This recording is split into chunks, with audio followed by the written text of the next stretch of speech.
Shalom, saudara-saudara yang terkasih di dalam Tuhan Yesus Kristus. Puji Tuhan, kita bisa berkumpul kembali pada hari ini. Kita tetap harus bersyukur dengan segala kondisi keadaan kita pada hari ini. Ibadah pun masih bisa kita lakukan meskipun melalui cara online. Hal itu jangan pernah menyurutkan semangat kita untuk memuji dan menyembah Tuhan. Mari kita angkat sebuah pujian yang berjudul Yesus Kristus Tuhan. Setiap kami datang menyembah-Mu Tuhan, setiap kami datang menghadap kemuliaan-Mu Tuhan. Mari kita bersama-sama mengangkat suara kita katakan kepada Tuhan. Ku pandang kemuliaan-Mu, Imam besar Baha-Mu. Kaulah pemilik hidupku, Yesus Kristus Tuhan.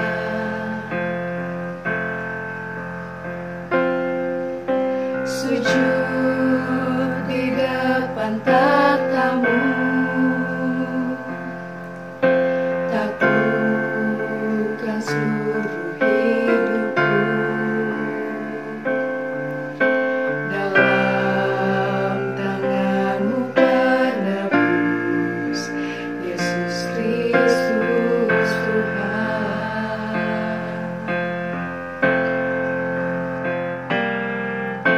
Tiada satu pun yang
Sebentar kita akan mendengarkan firman Tuhan.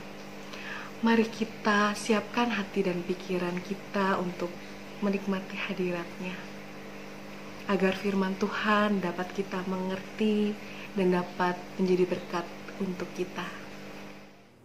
Mari kita berdoa. Tuhan, terima kasih kalau pada saat ini kami dapat berkumpul walaupun melalui ibadah online ini. Terima kasih atas penyertaan-Mu dan pemeliharaanmu kepada kami semua, Tuhan. Tuhan, di saat-saat yang sulit ini, Tuhan, kami tetap dapat merasakan kasih-Mu. Dan kami dapat merasakan bahwa kasih-Mu jauh lebih besar daripada persoalan yang kami hadapi ini. Tuhan, terima kasih atas segala kebaikan-Mu, Tuhan. Pada saat ini kami mendengar firman-Mu, Tuhan. Biarlah Tuhan, apa yang hamba-Mu sampaikan hanya untuk kemuliaan nama-Mu, Tuhan, dan menjadi berkat bagi kami semua, Tuhan. Kau siapkan hati kami sehingga hati kami seperti tanah yang subur, yang siap untuk ditaburi benih-Mu. Dalam nama Tuhan Yesus kami berdoa dan mengucap syukur. Amin. Nah, saudara-saudara, kita bertemu lagi melalui ibadah online ini. Nah, saya percaya saudara-saudara di rumah masing-masing dalam keadaan yang bersukacita. Nah, walaupun keadaan saat ini begitu sulit, tapi saya percaya kita semua tetap bersukacita. Kenapa kita bisa bersukacita?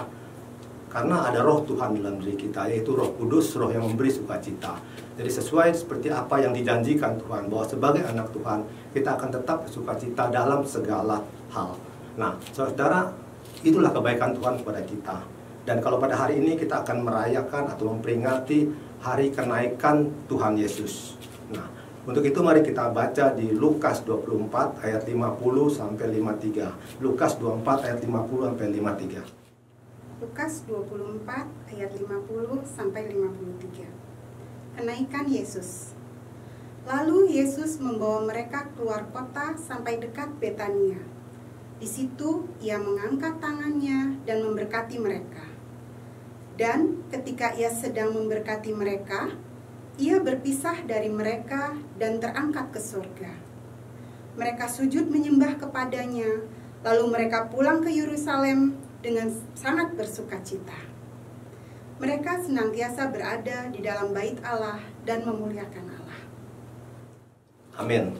Nah, 43 hari sebelum kenaikan Tuhan Yesus mati di kayu salib. Suatu kematian yang begitu menyakitkan, suatu kematian yang begitu kejam dan begitu hina. Tuhan Yesus mengalami semua itu atau menjalani semua itu bukan karena kesalahannya, bukan karena dosanya, bukan karena pelanggarannya. Tapi apa yang Tuhan Yesus lakukan itu murni hanya karena kasihnya kepada kita. Di mana Tuhan Yesus ingin membayar dosa-dosa kita dengan menjadi kutuk dosa, dan Tuhan menggantikan kita dan menebus kita. Nah, Tuhan Yesus mati di kayu salib. Tapi Tuhan Yesus tidak selamanya mati di kayu salib. 3 hari kemudian Tuhan Yesus bangkit di antara orang mati. Nah, kubur di mana Tuhan Yesus dikubur menjadi kubur yang kosong. Nah, Tuhan Yesus bangkit dari orang mati, tapi Tuhan Yesus tidak selamanya mati. Tuhan Yesus tetap hidup, dan selama 40 hari Tuhan Yesus memperlihatkan dirinya kepada murid-muridnya. Itu ada 10 kali Tuhan Yesus memperlihatkan diri, dan kemudian Tuhan Yesus juga memperlihatkan diri dari lebih dari 500 orang. Nah, kemudian pada waktu hari kenaikan itu, Tuhan Yesus mengajak murid-muridnya untuk pergi ke luar kota. Dan di situ dekat Betania, tepatnya di atas Bukit Zaitun. Nah, pada saat itu Tuhan Yesus mengangkat tangannya dan memberkati murid-muridnya. Nah, pada saat Tuhan Yesus mengangkat tangan dan memberkati murid-muridnya, kita percaya bahwa murid-muridnya melihat lubang di 2 telapak tangan Tuhan Yesus yang membuktikan betapa Tuhan Yesus mengasihi mereka, betapa Tuhan Yesus mengasihi kita semua. Nah, Tuhan Yesus mengangkat tangannya memberkati mereka, dan tiba-tiba Tuhan Yesus naik makin tinggi, dan akhirnya hilang di awan-awan. Dan Tuhan Yesus pada waktu naik dan hilang di awan-awan, Tuhan Yesus tetap dalam keadaan memberkati kita. Yang dapat kita artikan bahwa walaupun Tuhan Yesus naik ke surga, Tuhan Yesus tetap memberkati kita, memberkati murid-muridnya, dan berkat Tuhan itu adalah selama-lamanya bagi kita. Dan itu Tuhan akan tetap memberkati kita sampai akhir zaman. Nah, itu saudara. Nah, sebenarnya kenaikan Tuhan Yesus ini sudah disampaikan oleh Tuhan Yesus sebelum Tuhan Yesus mati di kayu salib terhadap murid-muridnya. Nah, mari kita baca di Yohanes 14 ayat 1 sampai 3. Yohanes 14 ayat 1 sampai 3. Yohanes 14 ayat 1 sampai 3. Rumah Bapa. Janganlah gelisah hatimu. Percayalah kepada Allah, percayalah juga kepadaku. Di rumah Bapakku banyak tempat tinggal. Jika tidak demikian, tentu aku mengatakannya kepadamu. Sebab aku pergi ke situ untuk menyediakan tempat bagimu. Dan apabila aku telah pergi ke situ dan telah menyediakan tempat bagimu, aku akan datang kembali dan membawa kamu ke tempatku, supaya di tempat di mana aku berada, kamu pun berada. Amin. Nah, pada saat sebelum Tuhan Yesus mati di kayu salib, Tuhan Yesus pernah bersama murid-muridnya, dan Tuhan Yesus menyampaikan kepada murid-muridnya bahwa tiba pada saatnya nanti Tuhan Yesus akan kembali ke rumah Bapa. Saat itu murid-muridnya merasa gelisah. Tuhan Yesus berkata kepada murid-muridnya bahwa jangan gelisah, tapi percayalah kepada Bapa dan percayalah juga kepada aku. Dan Tuhan Yesus juga berkata bahwa Tuhan Yesus pergi ke rumah Bapa, kembali ke rumah Bapa, bukan meninggalkan mereka, tapi ada satu misi yang harus dilakukan oleh Tuhan Yesus, yaitu Tuhan Yesus menyiapkan tempat tinggal bagi kita. Nah, di rumah Bapa aku banyak tempat tinggal, kata Tuhan Yesus, dan Tuhan Yesus menyiapkan itu bagi kita. Nah, itu luar biasa, Tuhan Yesus menyiapkan tempat tinggal bagi kita. Kita percaya bahwa semua sudah disediakan oleh Tuhan Yesus. Nah, kalau kita melihat rumah orang-orang yang kaya di dunia ini, ada yang puluhan miliar, ada yang ratusan miliar, dan bahkan ada yang triliunan seperti rumah Bill Gates, Jack Ma, dan lain sebagainya. Kita lihat rumah itu begitu indah, begitu luar biasa. Dan saya tidak tahu kira-kira rumah yang seperti, tempat tinggal seperti apa yang disiapkan oleh Tuhan Yesus bagi kita.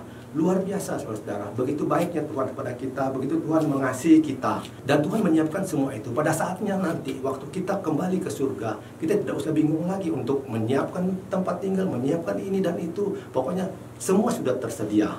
Nah, saya pernah mendengar iklan properti di radio. Nah, di radio itu dikatakan mereka menjual apartemen. Nah, apartemen itu dikatakan sudah fully furnished atau sudah udah dilengkapi dengan perabotan katanya. Nah, sehingga iklan mereka itu menarik. Mereka katakan untuk pindah itu tidak usah repot, cukup bawa koper masuk dan pindah katanya. Wah, itu luar biasa itu iklan. Tapi yang dilakukan Tuhan Yesus lebih luar biasa lagi. Pada saat kita kembali ke rumah Bapa, kita bahkan koper pun nggak usah bawa. Cukup kita datang dan semua sudah tersedia. Begitulah kasih Tuhan Yesus kepada kita.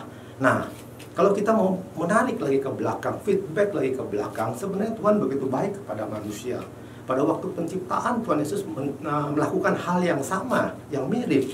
Waktu itu Tuhan Yesus menciptakan alam semesta ini dengan segala isinya. Ada hari pertama, kedua, sampai ke-6.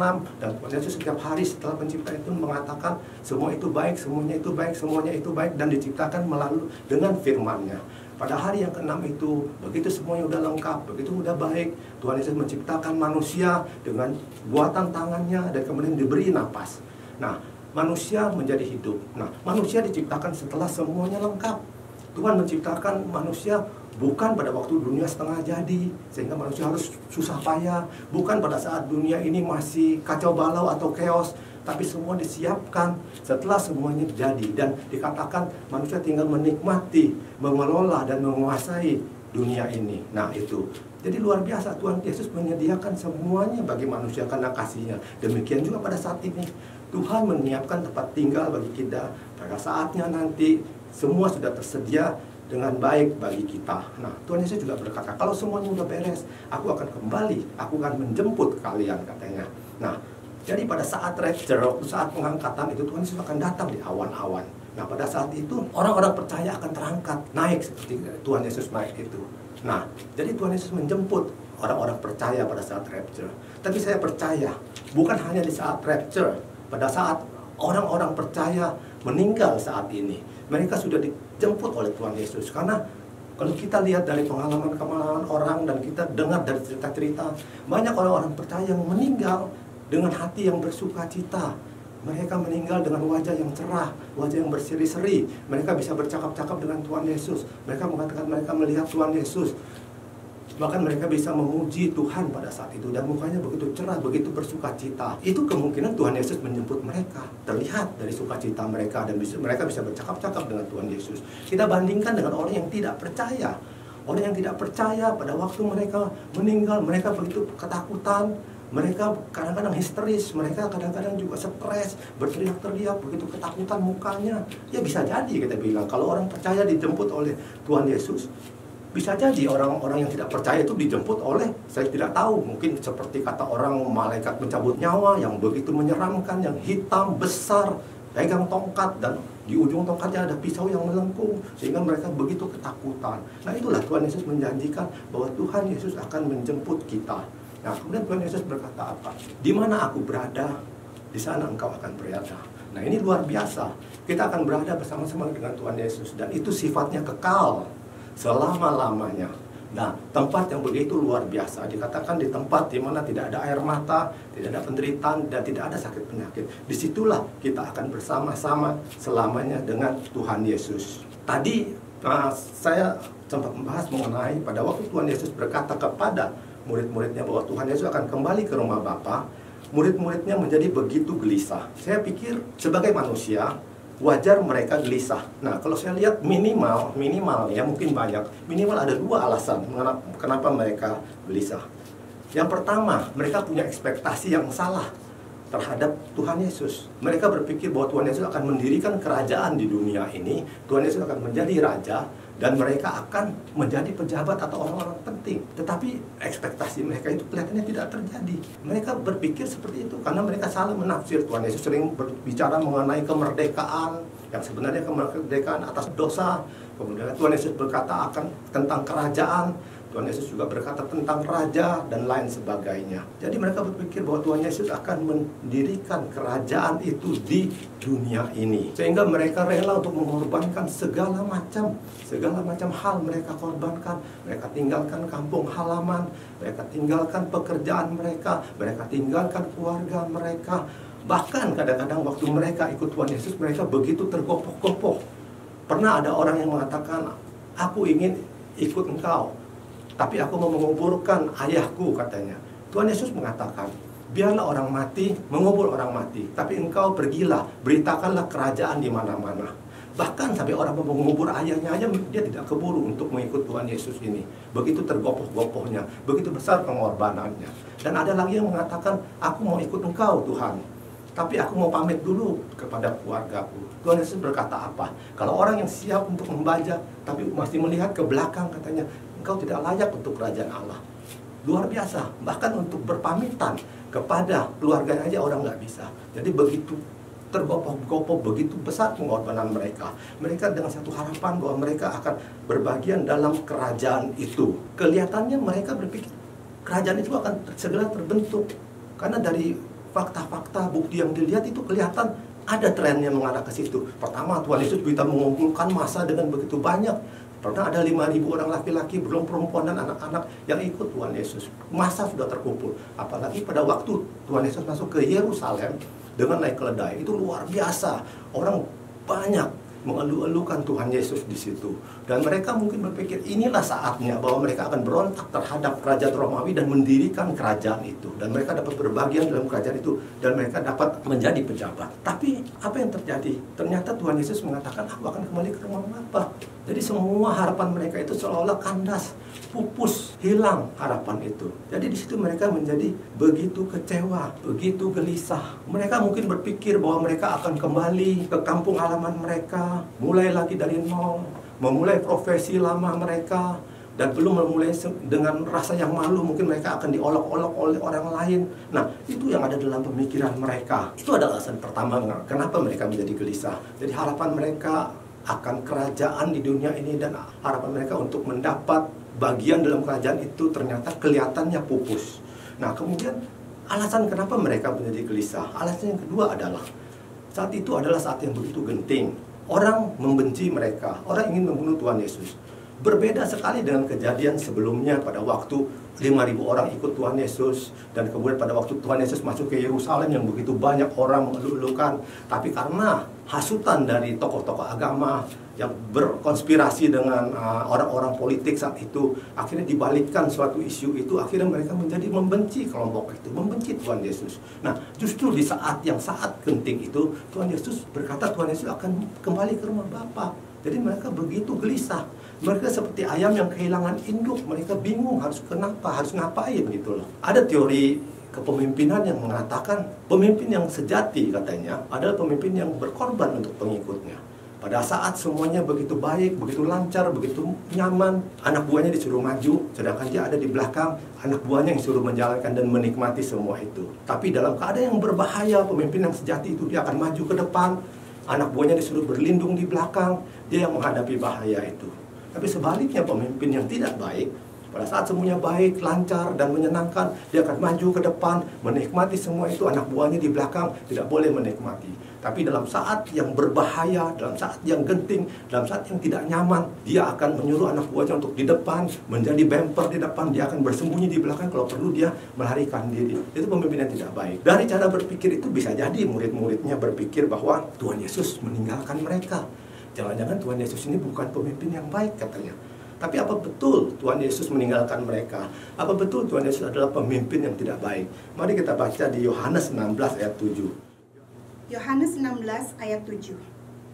Namun benar yang kukatakan ini kepadamu, adalah lebih berguna bagi kamu jika aku pergi. Sebab jikalau aku tidak pergi, penghibur itu tidak akan datang kepadamu. Tetapi jikalau aku pergi, aku akan mengutus dia kepadamu. Amin ya.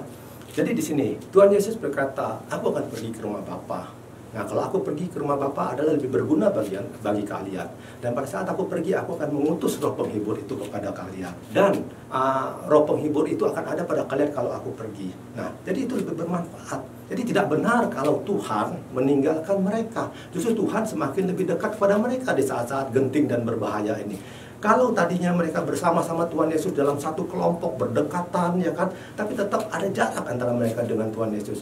Tapi dengan diberinya roh penghibur itu, Tuhan bukan hanya dekat dengan mereka, tapi Tuhan ada di dalam diri mereka, di dalam hati mereka. Dan itu ada roh Tuhan, roh yang lebih besar daripada roh yang ada di dunia ini. Nah, itu luar biasa. Jadi tidak betul kalau Tuhan Yesus meninggalkan mereka. Justru Tuhan semakin dekat kepada mereka di saat-saat genting, di saat-saat bahaya. Justru mereka, di dalam diri mereka ada Tuhan yang memberi kekuatan kepada mereka, memberi suatu keberanian kepada mereka, memberi suatu perlindungan kepada mereka. Luar biasa. Justru Tuhan Yesus pergi, kembali ke rumah Bapa dan memberi mereka Roh Kudus, dan Roh Tuhan itu ada dalam diri mereka. Itu yang Tuhan lakukan. Jadi tidak benar kalau Tuhan meninggalkan mereka, justru Tuhan menjadi semakin dekat dengan mereka. Nah, kita kembali pada peristiwa kenaikan itu. Nah, apa reaksi murid-murid pada saat itu? Pada waktu Tuhan Yesus naik, murid-muridnya hanya bisa menyembah Tuhan dengan tersungkur. Mereka semakin yakin bahwa Yesus adalah Tuhan.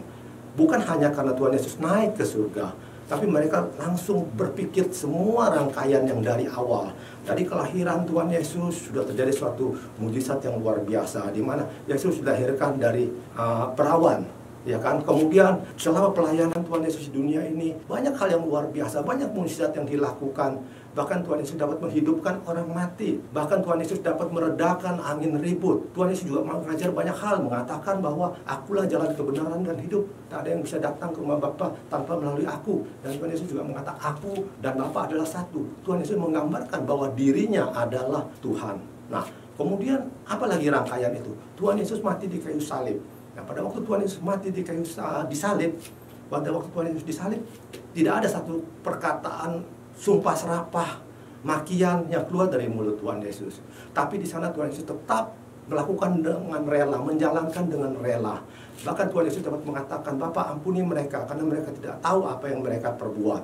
Nah, itu benar-benar membuktikan bahwa Yesus itu Tuhan. Tidak ada manusia yang sanggup bereaksi seperti itu dalam keadaan yang begitu sulit.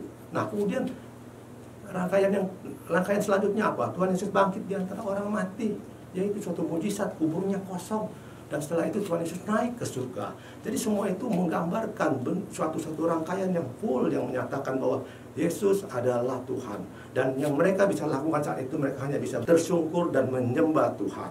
Nah, kemudian apalagi reaksi mereka? Reaksi mereka selanjutnya adalah mereka pulang ke Yerusalem dengan hati yang sangat bersuka cita. Walaupun saat itu dalam keadaan genting, menakutkan, tapi hati mereka tetap bersuka cita. Kenapa? Tadinya mereka sempat kecewa dengan Tuhan Yesus. Kerajaan yang mereka impikan, kerajaan yang mereka cita-citakan itu tidak jadi, seolah pupus dan lain sebagainya. Tetapi setelah mereka melihat semua rangkaian kejadian itu, mereka sadar bahwa semua yang mereka cita-citakan itu terjadi Tapi kerajaan itu bukan di dunia ini.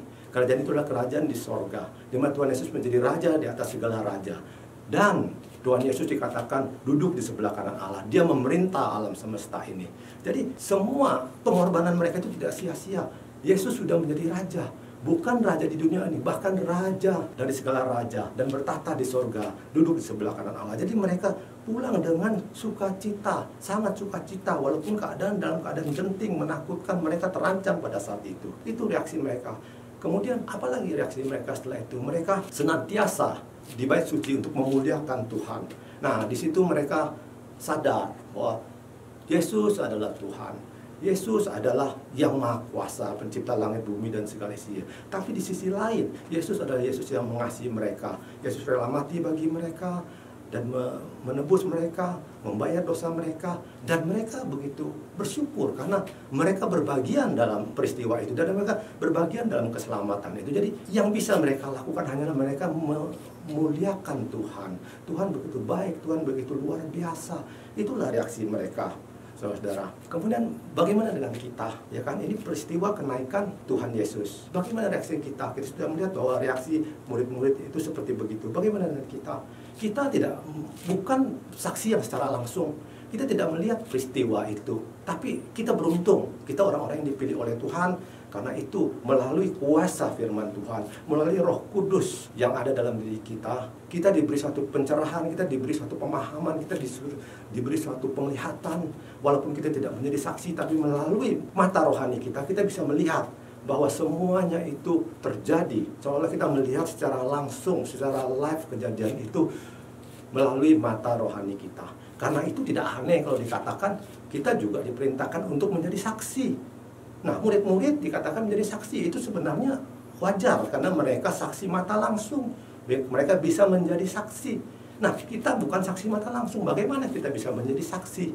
Nah, itulah hak istimewa yang Tuhan beri kepada kita, di mana kita melalui kuasa firman Tuhan, melalui Roh Kudus yang ada di dalam diri kita, sehingga kita seolah-olah menyaksikan semua itu secara langsung, dan kita berhak juga untuk menjadi saksi dimanapun kita berada. Jadi bisa disimpulkan bahwa kita juga menyaksikan semua kejadian itu, semua rangkaian dari kelahiran Tuhan Yesus, selama Tuhan Yesus melayani dunia ini, kematian Tuhan Yesus di kayu salib, kebangkitan Tuhan Yesus, bahkan kenaikan Tuhan Yesus. Kita menjadi saksi atas semua itu. Nah, bagaimana dengan reaksi kita?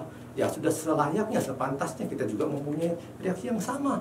Pertama, tidak ada yang dapat kita ucapkan selain kita bersyukur dan menyembah Tuhan Yesus, karena Dia adalah Tuhan.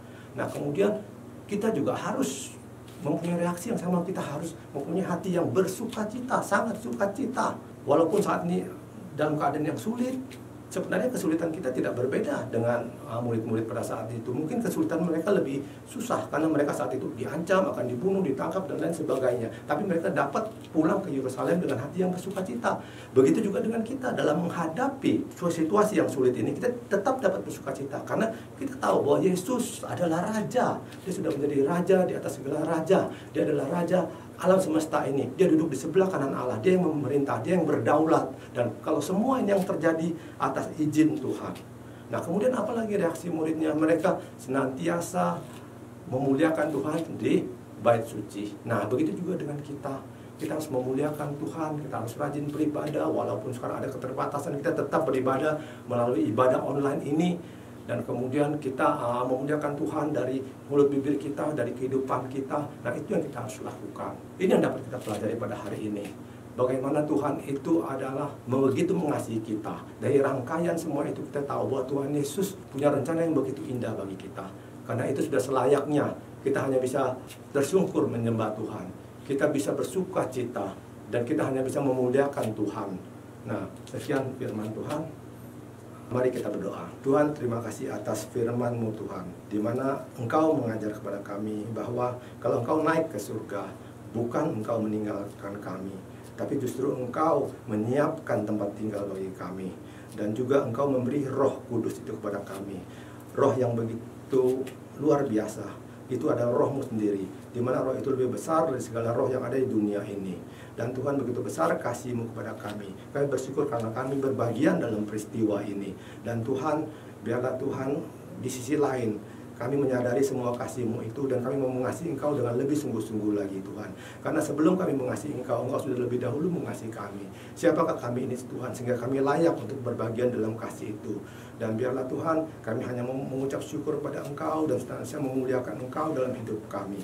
Dan Tuhan, Engkau saja yang menolong jemaat GPPI Sejahtera ini Tuhan. Apa yang menjadi persoalan kami, Engkau yang tahu satu persatu, secara detail Engkau yang tahu, Engkau saja yang menolong. Kami percaya Tuhan, pertolongan tidak pernah terlambat, semua akan indah pada waktunya. Biarlah kami mempunyai suatu pemahaman yang jelas terhadap Engkau, dan kami berharap bersandar hanya kepada-Mu saja Tuhan.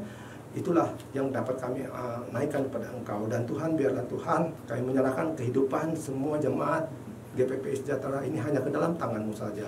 Dalam nama Tuhan Yesus, hamba berdoa dan mengucap syukur. Amin.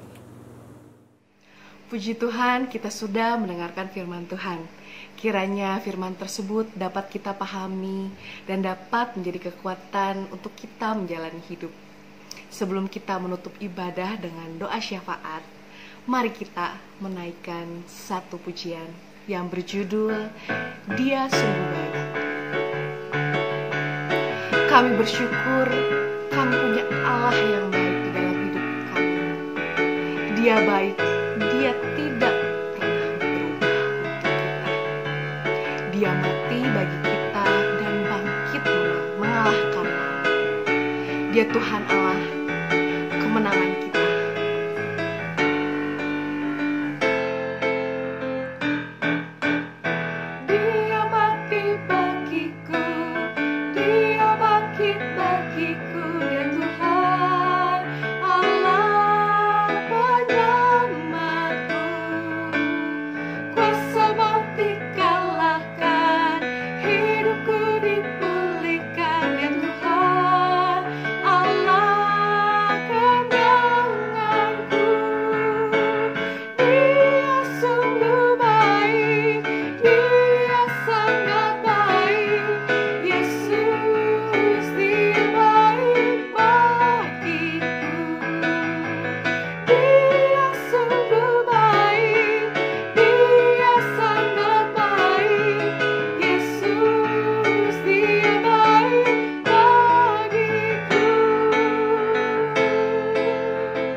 Selamat pagi Bapak Ibu yang dikasihi Tuhan.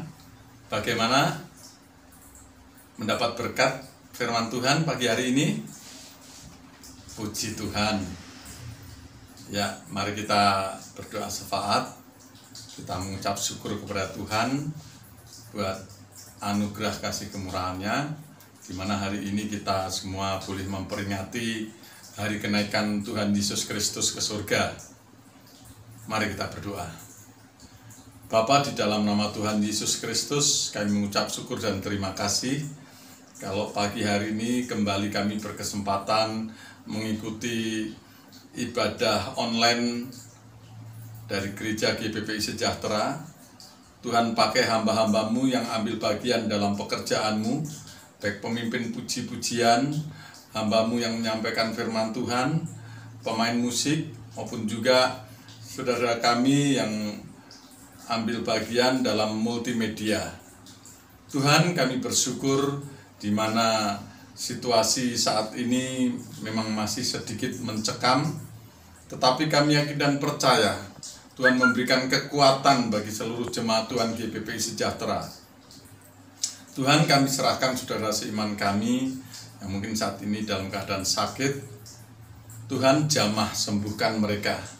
Kami percaya oleh bilur-bilur-Mu, oleh darah-Mu, segala sakit penyakit sudah Engkau sembuhkan.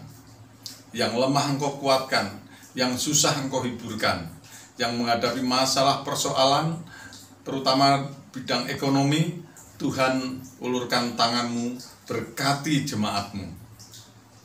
Kami juga saat ini berdoa buat hamba-Mu, Bapak Pendeta Herman, yang Tuhan percayakan untuk menggembalakan domba-domba-Mu di tempat ini.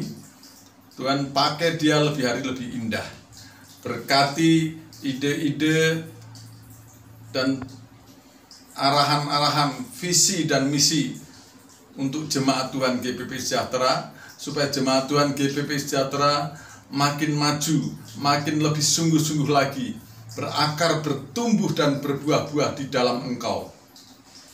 Berkati juga Ibu Pendeta Lydia Diarja, berkati kesehatannya, pakai menjadi pendoa syafaat buat pekerjaan Tuhan di GPPI Sejahtera. Tuhan Yesus, kami juga berdoa buat negara dan bangsa Indonesia. Tuhan berkati Bapak Presiden, Wakil Presiden, para menteri dan seluruh jajarannya hingga bupati, lurah, wali kota, camat, bahkan RT dan RW, semuanya biar taat dan melakukan apa yang menjadi kebijakan pemerintah untuk seluruh rakyat Indonesia ini, Tuhan. Di mana situasi saat ini, apalagi menjelang hari Lebaran, banyak orang yang memaksakan diri untuk pulang ke kampung, untuk mudik, supaya mereka sadar bahwa mereka harus tetap tinggal di tempat, supaya penyakit COVID-19 ini tidak terus menjalar sampai ke daerah-daerah dan pelosok-pelosok yang sebetulnya mereka harus tidak kena. Tuhan tolong supaya bangsa Indonesia ini sadar, taat dan tunduk kepada pemerintah. Terima kasih Tuhan. Berkati juga para dokter sebagai garda terdepan, para suster, semua perawat-perawat, bahkan karyawan rumah sakit. Tuhan berikan mereka kekuatan, kesehatan dalam menangani COVID-19 ini. Tuhan berikan mereka dukungan dari keluarganya masing-masing. Tuhan juga memberkati TNI dan Polri yang mendampingi negara dan bangsa ini. Juga para relawan-relawan yang ikut ambil bagian. Tuhan tolong mereka dengan hati yang penuh kasih. Mereka melakukan tugas-tugas mereka untuk negara dan bangsa ini. Kami juga berdoa buat saudara kami yang saat ini mungkin ada yang terkena bencana alam, banjir, tanah longsor, dan musibah-musibah yang lain. Tuhan berikan kekuatan, ketabahan. Berkati juga para relawan TNI dan Polri juga yang ambil bagian juga menangani bencana alam ini untuk membantu evakuasi para penderita. Berkati Tuhan, berkati. Keamanan Indonesia ini juga Tuhan yang akhir-akhir ini juga Tuhan pulihkan Tuhan.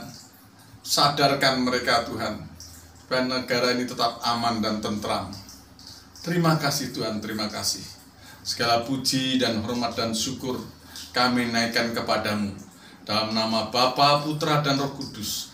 Dalam nama Tuhan Yesus kami sudah berdoa dan mengucap syukur. Amin.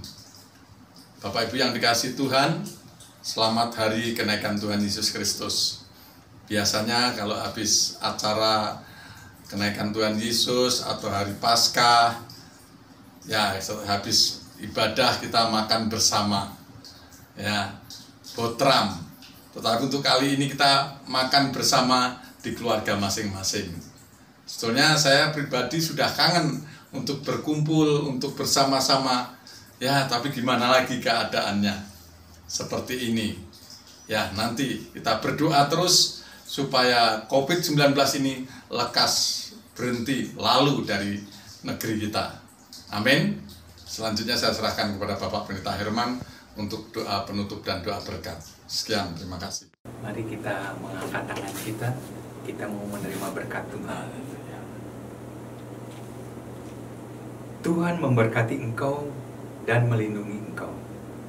Tuhan menyinari engkau dengan wajahnya dan memberi engkau kasih karunia.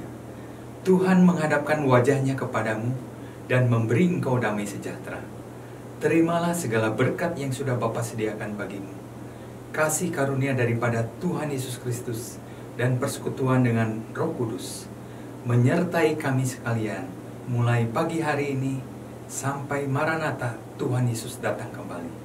Di dalam nama Tuhan Yesus Kristus kami mengucap syukur dan berdoa padamu.